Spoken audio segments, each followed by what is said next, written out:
Église Sainte-Anne, le 28 février 2021. Notre vie est un enchaînement des épreuves. Nous les humains sommes lancés sur l'océan des souffrances. Naître, grandir, devenir adulte, mourir et même aimer ne peut être exempt de souffrance. Certains disent que l'amour est un réservoir de larmes. Depuis 1 an, on souffre de la pandémie Covid. Mais le jour où cette pandémie nous quitterait enfin, la souffrance n'aura plus jamais sa place dans notre vie? Bien sûr que non. D'autres tourments, d'autres chagrins peuvent s'inviter dans notre vie à tout moment. La vie elle-même est douloureuse. Pour quelle raison? Philosophie et religion cherchent à trouver une réponse à cette question et d'y apporter une solution. Par exemple, pour le hindouisme et le bouddhisme, la souffrance humaine est due à l'ignorance. Donc, on aurait besoin du changement de perspective par l'illumination sur la question de la souffrance. On arriverait à comprendre quoi par cette illumination? C'est que tout n'est qu'une illusion. Même si l'on voit la souffrance, en réalité, elle n'existerait pas. Quand on en parvient à ce stade de l'éveil, on atteint l'état de nirvana, ce qui serait censé pour nous libérer de nos soucis humains. En effet, c'est une réflexion profonde sur la question de la souffrance de l'humanité. Pourtant, le prix à payer pour atteindre nirvana, il est très élevé. Il faut accepter les souffrances de très longues heures avant de parvenir à une éventuelle illumination. Néanmoins, arriver à cette illumination ne permet pas de vivre sans souffrance pour toujours non plus. À travers le cycle de réincarnation, l'agonie humaine se perpétue.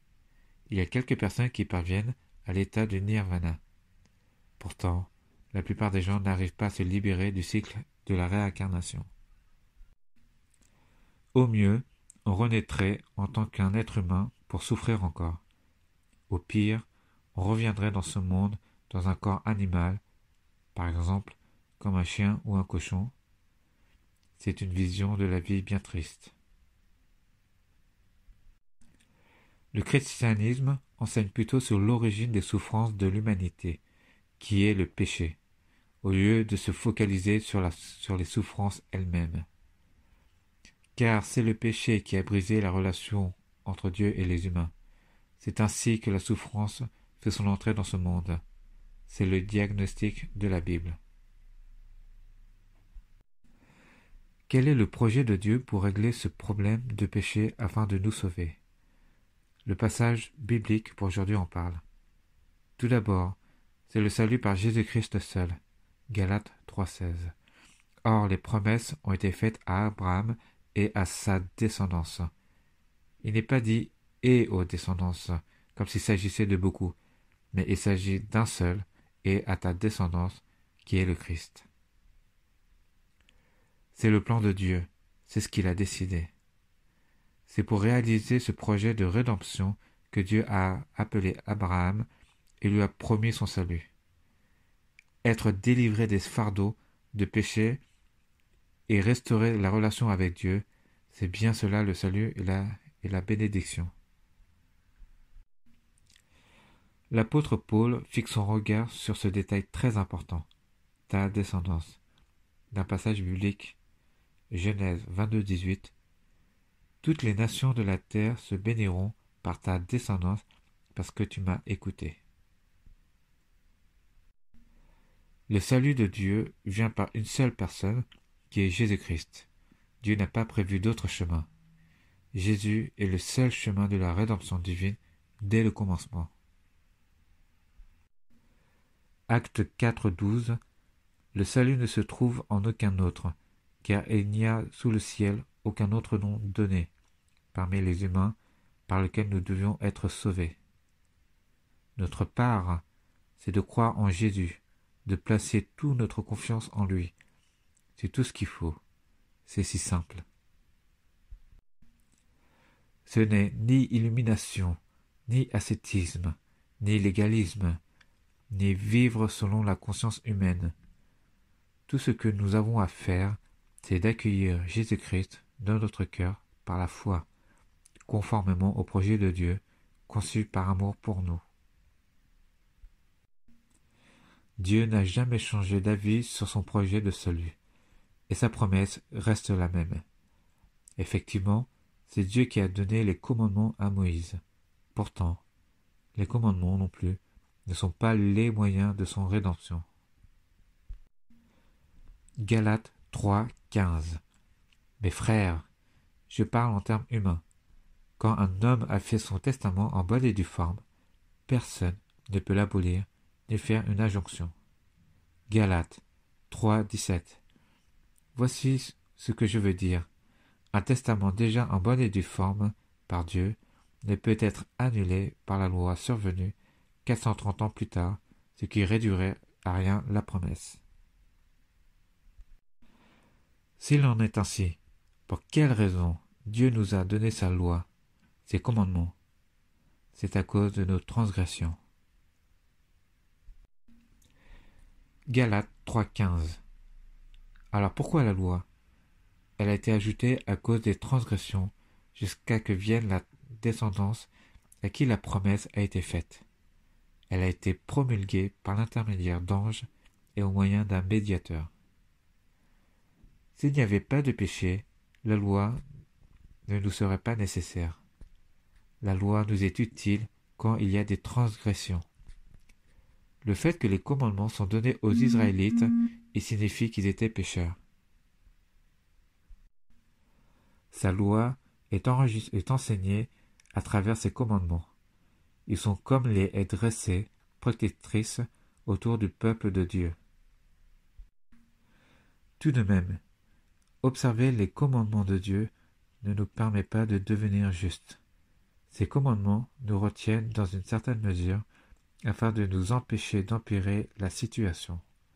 Pourtant, malgré ces mesures de protection et de prévention, si on s'obstine dans le péché pour s'enfoncer de plus en plus dans l'abîme de péché, on est voué au jugement de Dieu. Les haies dressées autour de notre vie par ces commandements, ils sont comme des bouées de jaune d'avertissement qui nous alertent afin de nous retenir avant de pénétrer dans les zones de grand danger. Voilà pourquoi nous ne pouvons pas prétendre être justes en croyant d'avoir respecté tous les commandements de Dieu. Donc, la loi nous garde jusqu'à la venue de sa descendance que Dieu nous a promis pour notre salut. Galates 3,19. Alors pourquoi la loi? Elle a été ajoutée à cause des transgressions jusqu'à que vienne la descendance à qui la promesse a été faite. Elle a été promulguée par l'intermédiaire d'anges et au moyen d'un médiateur. La loi est passagère. Quand le Rédempteur Jésus-Christ vient, la loi n'a plus de rôle à jouer. La loi a son rôle jusqu'à la venue de Jésus-Christ, le Sauveur que Dieu a choisi.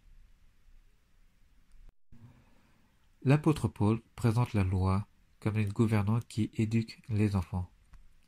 Dans une version coréenne, une gouvernante est interprétée comme quelqu'un qui enseigne des matières primaires.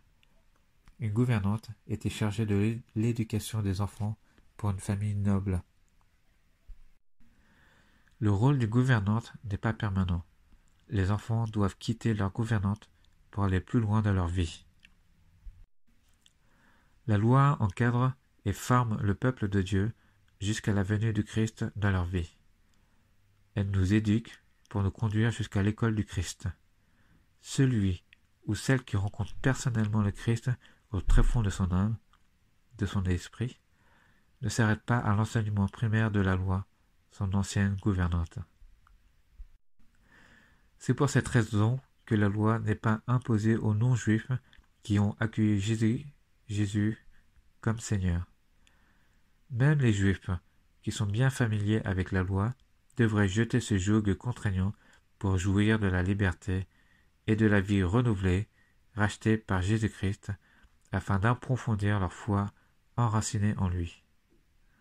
Or, les premières églises ont traversé une période douloureuse pour clarifier cette relation entre la loi et l'évangile de Jésus-Christ.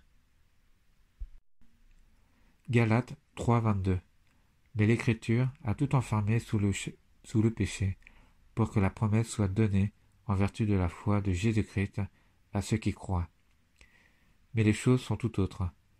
D'après le témoignage de l'Écriture, l'humanité entière vit sous la domination du péché.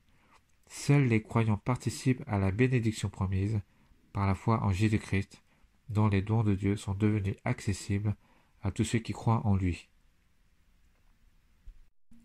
Jésus est venu pour sauver les pécheurs. Le problème est que les gens ont du mal à reconnaître qu'ils sont pécheurs. Du coup, ils ont rejeté Jésus. Mais certains ont compris qu'ils sont pécheurs. Cette prise de conscience les a conduits à placer leur confiance en Jésus-Christ en le suivant pas à pas.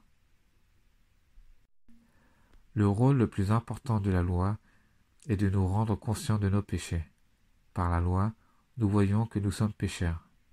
Romains 3,20. En effet, personne ne sera considéré comme juste devant lui sur la base des œuvres de la loi, puisque c'est là, par l'intermédiaire de la loi, que vient la connaissance du péché. L'homme cherche et rencontre Jésus à partir du moment où il reconnaît être pécheur. Cette prise de conscience qui nous conduit jusqu'à Jésus-Christ est la véritable finalité de la loi de Dieu. Le salut vient de Jésus seul. Il n'y a pas d'autre chemin. Dieu n'a donné aucun autre nom que Jésus pour notre rédemption. Il n'y a que Jésus, le Fils de Dieu, qui est notre salut. Jésus, l'agneau de Dieu, est venu parmi nous, est mort sur la croix et ressuscité pour nous. Il nous a purifiés de nos péchés et nous a donné une nouvelle vie. À la fin de notre voyage sur cette terre, il va nous conduire dans son royaume éternel où il n'y a plus ni souffrance, ni chagrin, ni douleur. Chers frères et sœurs, dans le nom de Jésus se trouve le salut de Dieu. Vous et moi, nous sommes devenus enfants de Dieu grâce au nom de Jésus qui est notre salut. Il n'y a aucune contribution de notre part pour ce salut. Jésus seul nous suffit. En lui, on trouve toutes les réponses de la vie.